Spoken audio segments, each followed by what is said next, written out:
transformation requires knowledge of the velocity depth model around the borehole, since we must determine the location of the reflection points in the subsurface to perform mapping. The velocity depth model can be derived using an iterative approach, starting with an initial velocity depth model and the recording geometry for the VSP data. Travel times for upcoming waves are computed. When these estimated travel times are compared with the observed travel times, discrepancies are noted, and the velocity depth model is modified accordingly. The process is repeated until a good match is attained between the estimated and observed travel times. Finally, note that the VSP CDP transform is not exactly a migration process. It handles neither diffractions nor curved interfaces. To handle these features, VSP data must be migrated. The VSP geometry is like the geometry of a common shot gather, except the shot axis is perpendicular to the receiver axis. Migration of VSP data can be viewed as mapping amplitudes along semi-elliptical trajectories, with their focal points being the source and receiver locations. Superposition of all these trajectories yields the migrated section. The aperture width for VSP data often is inadequate to obtain a migrated section without much smearing.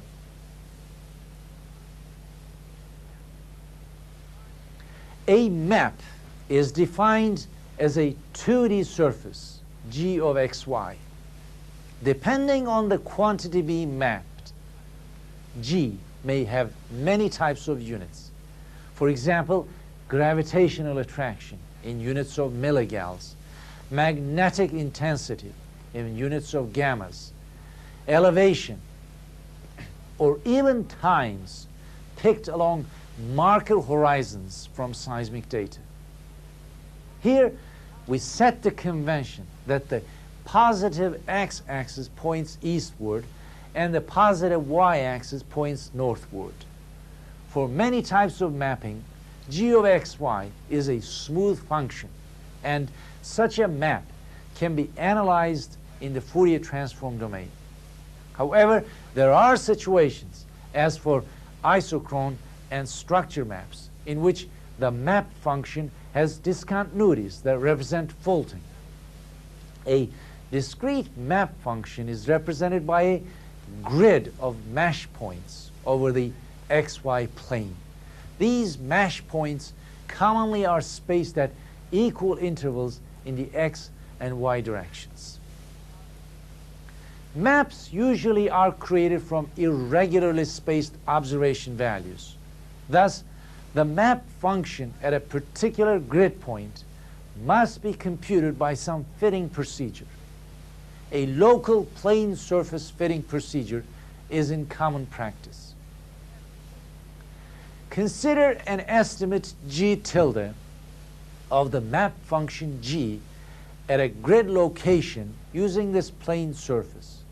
We want to estimate A sub 0, A sub 1, and A sub 2 such that the difference between the observed map values around the grid point and the values modeled by this plane is minimum in the least square sense. That calls for setting the derivatives with respect to the model parameters to be estimated equal to 0. Substitute this expression on top into the error expression and compute the derivatives and set them to 0. We end up with a matrix equation. We then solve it for the model parameters A sub 0, A sub 1, and A sub 2. Once you define the local plane around the grid location where you want to estimate the map function, simply plug in the xy coordinates of that grid point into the equation representing the plane to get the map value G at that grid point. Before map creation, some reduction usually is applied to observed data, followed by various types of editing. This is the contour map of the test surface that we will use as an example here. It represents a time map of a seismic horizon. The faults have been smoothed out. The void grid points are filled with the arithmetic mean of the map function.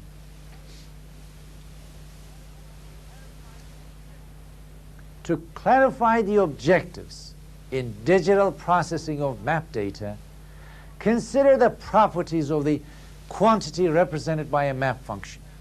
In particular, consider the gravity problem. Ultra-long wavelength anomalies generally are associated with variations in crustal thickness. Moderately long wavelengths usually are due to variations in the basement topography. Medium to short wavelength anomalies are closely related to the local tectonic disturbances, such as folding. Finally, very short wavelength anomalies have a variety of sources. Some are due to small near-surface features, while others are just noise of various types. Note that gradation in wavelength variations is related to somewhat to depth of the source that causes the anomaly. The longer the wavelength, the deeper the anomaly. The shorter the wavelength, the shallower the anomaly. Similar physical interpretations are possible with other map functions, such as the seismic time horizon map. Some of the very short wavelengths here are due to near-surface effects that occur as residual statics. Some of the short wavelengths may represent true structure, in which case the problem is subtle. Also note here that some moderately long wavelengths correspond to structural undulations that exist in the area. The most important observation made from this map is that most of the features with different wavelengths are not spatially isolated, but are superimposed. This characteristic is common for all types of map functions, whether gravity, magnetic, elevation, or time. To separate the effects of different features from each other, we must analyze them in terms of wavelength. The wavelength analysis also is a way to discriminate the depth of the source for some types of data, such as potential field measurements. The basic motivation behind digital processing of maps is to separate anomalies. Simple 2D smoothing and wavelength filtering are techniques for separating anomalies. Vertical derivatives and analytic continuation also are useful for enhancing certain anomalies so that they appear more pronounced on the map. Some techniques for separating anomalies by their wavelengths are described next. Before applying digital processing techniques, it is best to study the map in terms of wavelength composition. The 2D amplitude spectrum of a map is an excellent tool for recognizing not only the wavelength content, but also the orientation of various components. The most useful display is the colored contour plot of the amplitude spectrum, from which various bands of wavelengths are clearly distinguished. Pink represents long wavelength anomalies, beige represents moderate wavelength anomalies, and yellow represents short wavelength anomalies. For a 2D real function, such as a map, the amplitude spectrum is antisymmetric. Thus, only a pair of quadrants, that is, the first and second of the amplitude spectrum, needs to be displayed. A simple 2D smoothing operation is the easiest way to obtain a map that represents the regional anomaly. Smoothing basically is done by computing the average value of the grid points that fall onto a ring of some desired radius.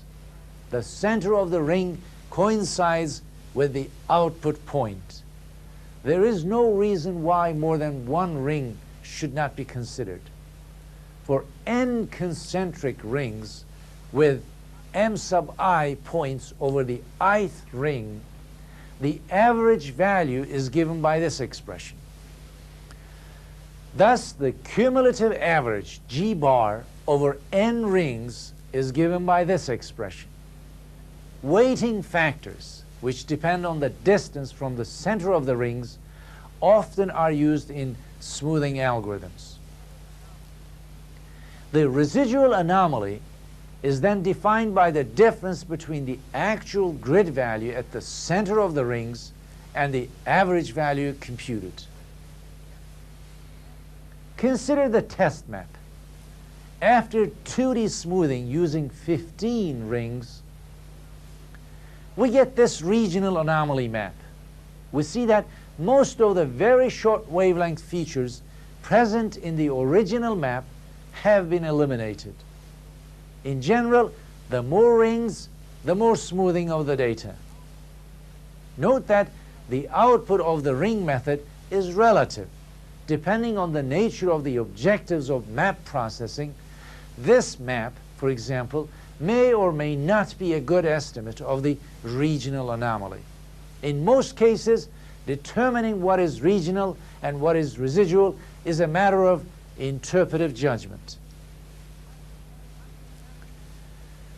The hypothetical map in this figure has 10 different anomalies of various shapes and orientations. This is the 2D amplitude spectrum of this map, with k sub x, k sub y as the Fourier duals of x and y coordinates. Anomaly 3, which has infinite wavelength in the north-south direction, that is the y-axis, and a wavelength of 2AA prime in the east-west direction, that is the x-axis, lies on the k sub x axis in the transform domain. Anomaly 7 also lies on the k sub x axis, but farther from the origin, since it has a shorter wavelength component, 2BB prime in the x direction. Anomaly 8, tilted counterclockwise by an angle theta degrees from the y direction, has an apparent wavelength component 2cc prime in the y direction and 2dd prime in the x direction. From the map, we see that tangent of this angle is equal to dd prime over cc prime, which can also be expressed in terms of the wavelengths in x and y. By definition, the wave numbers are inverses of wavelengths. After substitution into the expression on top, we have the final relation, which implies that map trend mm prime is orthogonal to transform trend tt prime. Unlike the simple linear anomalies 3, 7, and 8, rounded anomalies 1, 2, and 10 map onto the entire transform plane. Moreover, because of their equal size, anomalies 1 and 2 cannot be distinguished on the plane of 2D amplitude spectrum, even though they are isolated in the space domain. However, the spatial extent of these two anomalies is much wider than that of anomaly 10. Thus, they are confined to lower wave numbers. Finally, elongated features like anomalies 5, 6, and 9 map onto the transform plane at certain dominant directions that are orthogonal to their respective spatial trends. Unlike the hypothetical anomalies sketched here, real data consist of anomalies of various shapes and orientations that are superimposed on each other.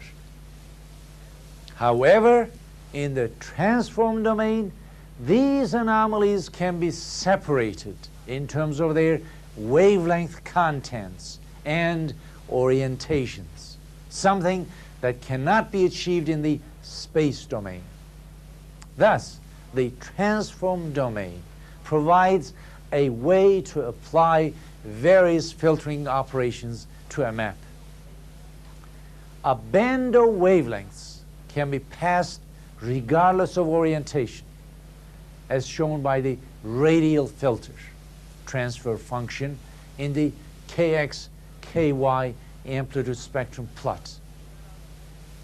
Anomalies that are oriented in the range theta sub 1, theta sub 2 from the northerly direction can be passed regardless of their size using a directional filter whose transfer function is given by the k sub x, k sub y amplitude spectrum that we see here. Finally, a band of wavelengths with a directional orientation can be passed. This is achieved by a filter with a transfer function as shown here. In practice, as in other filter design techniques, the transfer functions that we see here must be tapered in the neighborhood of cutoff wavelengths for optimal performance. Once the transfer function is designed to suit the purpose, the filter itself can be applied to the map in the transform or the space domain. In the transform domain, the transfer function is multiplied with the 2D Fourier transform of the map. Subsequent inverse transformation yields the filtered map. To apply the filtering in the space domain, first inverse Fourier transform the filter's transfer function to obtain its 2D impulse response. Two-dimensional convolution of this impulse response with a map yields the filtered map. Consider the test map again. Before applying the 2D filters, the possible bands of the wavelengths present on the amplitude spectrum of the map to be filtered must be determined. 4 regions were distinguished from the color plot of the amplitude spectrum of the test surface. We have the regional component down to 21 kilometer wavelengths, a sub-regional part of the spectrum between the 21 and 12 kilometer wavelengths is defined. A moderate range of wavelengths is between 12 and 8 kilometers, and the residual components are beyond the 8 kilometer cutoff wavelength. This residual region can be subdivided. Anything less than 4 kilometers corresponds to very short wavelength anomalies. These anomalies may be caused by various types of noise. The bands that were just determined now are used as cutoff wavelengths of the radial filter transfer function. A given map can be scanned with a suite of low-pass filters, and several filtered maps can be produced, each with a potentially unique interpretational value. A result from such filtering, in this case low-pass filtering operation, is shown in this map. Although not demonstrated here, as the bandwidth of the filter is increased, more and more of the short wavelength anomalies are included, making the output less and less regional in character. Note the resemblance between this map obtained by 2D wavelength filtering, in particular after 2D low-pass filtering, and the regional map that was obtained from the ring method that we discussed earlier. A filter scan is not limited to low-pass filtering only. High-pass, band-pass, and band-reject filters can be applied to maps to achieve a particular interpretational goal. For example, we may want to obtain a residual map that is free of the very short wavelength anomalies that usually are considered noise. This is accomplished by properly selecting the bandpass filter. A high-pass filter is the proper choice to retain all the short wavelength region of the spectrum. Consider the test map again. Directional filters scan the map of interest at various angles to emphasize a particular trend that may exist in the data. This map shows the result of one of the several directional filters applied to the test map.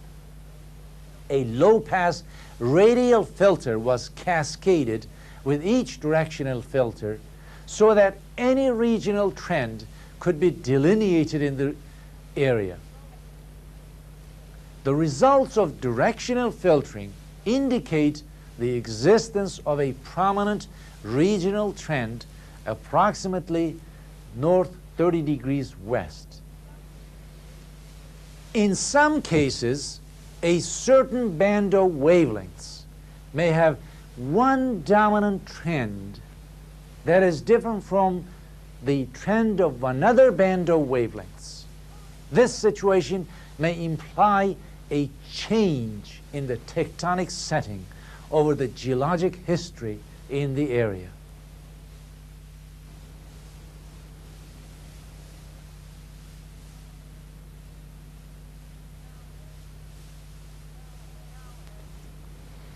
We now have reached the end of the series. Let me leave you with a few important aspects of seismic data processing that we emphasized at appropriate stages in our discussions. If you are an analyst, give the utmost care to setting up the field geometry and trace editing.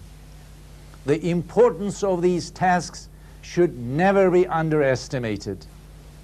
Faulty field geometry and inadequate trace editing will unavoidably do a great deal of harm in subsequent processing.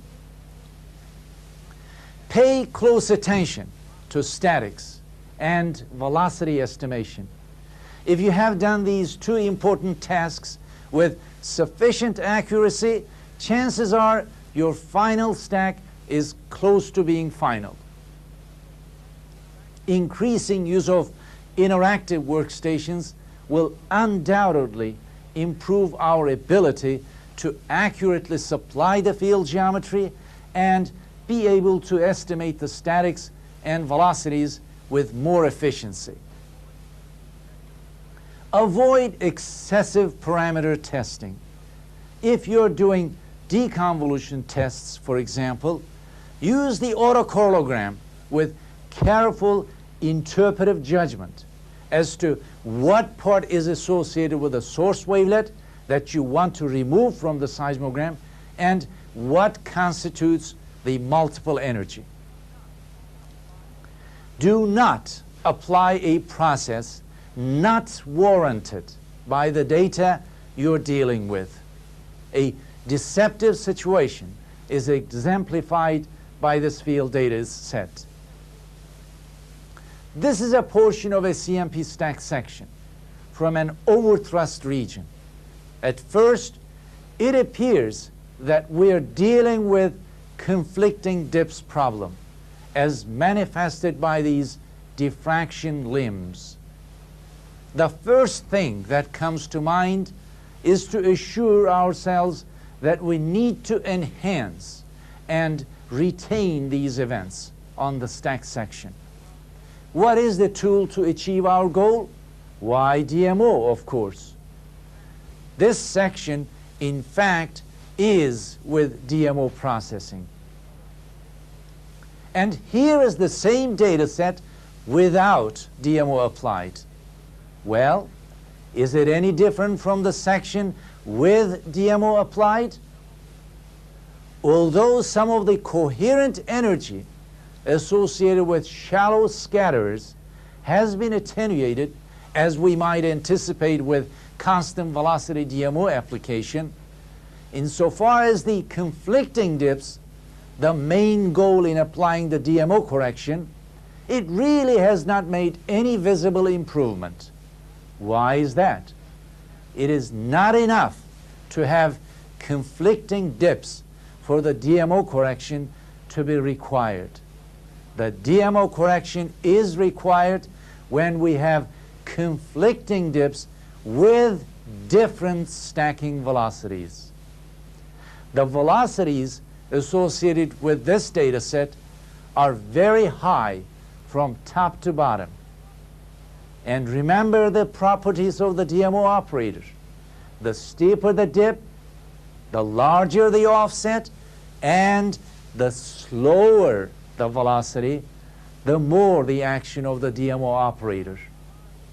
With such high velocities, the DMO correction is virtually ineffective. Not that the DMO is undesirable.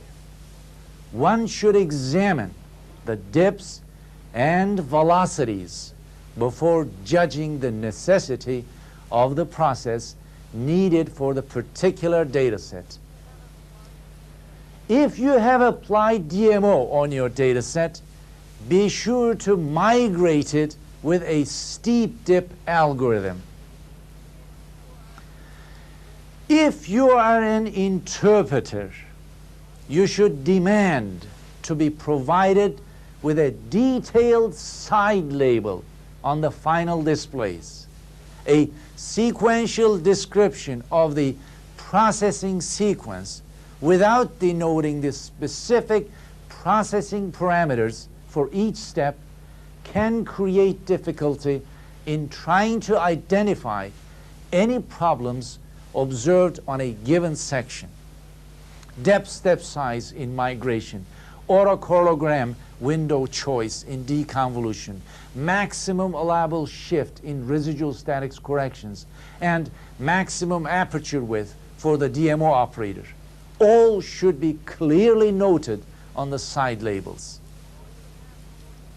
Before you ask for testing a specific program on your field data, it often helps to realize any inadequacies that may be related to the software by testing it first on an appropriate synthetic data set.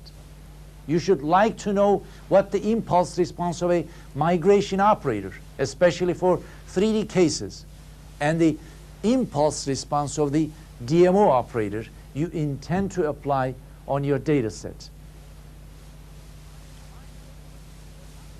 Finally, the future. I cannot emphasize enough the weak link of velocities between the seismic section and the geologic cross-section. We shall continue to strive for more accurate velocity estimation, whether it is for structural or stratigraphic plays. And the encouraging factor is the availability of increasingly more and more computer power. Well, at least we hopefully will not make the excuses of not having enough computer power. Even if we will have immense computer resources at our disposal, is the task of strengthening that weak link of velocities feasible? That remains to be seen.